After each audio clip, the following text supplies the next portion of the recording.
Tonight, Republican Congressman Louie Gohmert of Texas, positive for coronavirus, getting not on Air Force One because he was found out just before he was to be with the president.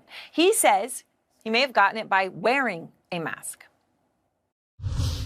I can't help but think that if I hadn't been wearing a mask so much in the last 10 days or so, I really wonder if I would have gotten it. But I know, moving the mask around, getting it just right, I'm bound to put some virus on the mask that I sucked in. That's most likely what happened.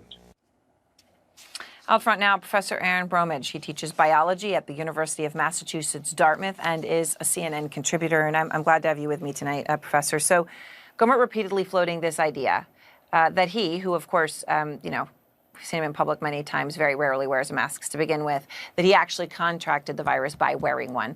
How likely is that? Well, thanks for having me on tonight, Aaron. I have to admit, that's one of the silliest, the dumbest things I've heard, all week. That's not the way that it works. If anything, his mask saved him from getting a higher dose of the virus, if that's truly what actually happened.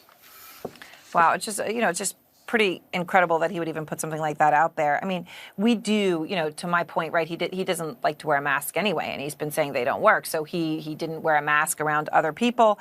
Yesterday, he was with the Attorney General, Bill Barr. He was not wearing a mask.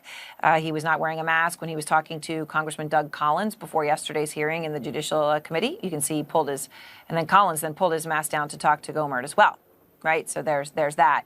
When he does have a face covering, like in yesterday's hearing with Barr, although he's not wearing it at the moment, we're showing here, he wears a bandana, usually not over his mouth or his nose. So when our reporter Manu Raju asked him why he wasn't wearing a mask on the House floor last month, he said, and I want to quote the congressman to you, Professor, "I don't have the coronavirus. Turns out, as of yesterday, I've never had it, but if I get it, you'll never see me without a mask." Okay, what's wrong with that logic? In order for him to get the coronavirus, he has been around people. He's been having the interactions that we've been saying for 6 months that we cannot have, especially in indoor environments.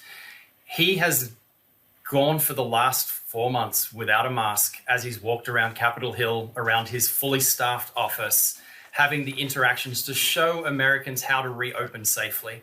Well, that experiment has really played out, and it's quite obvious now. You cannot have a fully staffed office and expect not to get infected by coronavirus inside that space. So you mentioned his staff. I'm sorry to jump in on you, Professor, but one member of his staff told Politico that the Congressman Gohmert, would berate them for wearing masks. He wanted every member of his staff in the office to show what reopening looked like. So he said they all had to come in, and he would berate them for wearing a mask. So I guess, first of all, how far could the spread be? But also, what's your feelings about somebody who would say that and do that? Yeah, so unlike you and I, Congress has access to rapid testing, and they can be screened very readily for these things. And there is a chance that we've caught the infection really early and he hasn't had a chance to spread it to others. But he obviously caught it either in his private life or in his life at work. And so really what we have to worry, if he's had people in his office, and again, a fully staffed office, and they're having interactions and he caught it from one of them, that means the rest of his staff has also been exposed.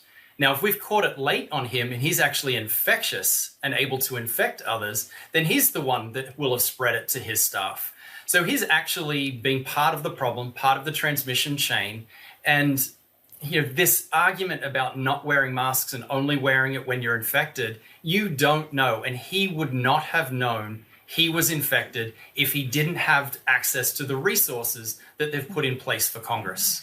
Well, Professor, I really appreciate your time. I thank you very much. And I just want our viewers to know, the CDC director today said, we don't have to wait for a vaccine. We have the most powerful weapon in our hands right now. It is a simple, flimsy mask. This virus can be defeated if people just wear a mask. That is what you need to know, and not to listen to people who are saying complete and utter BS about the topic.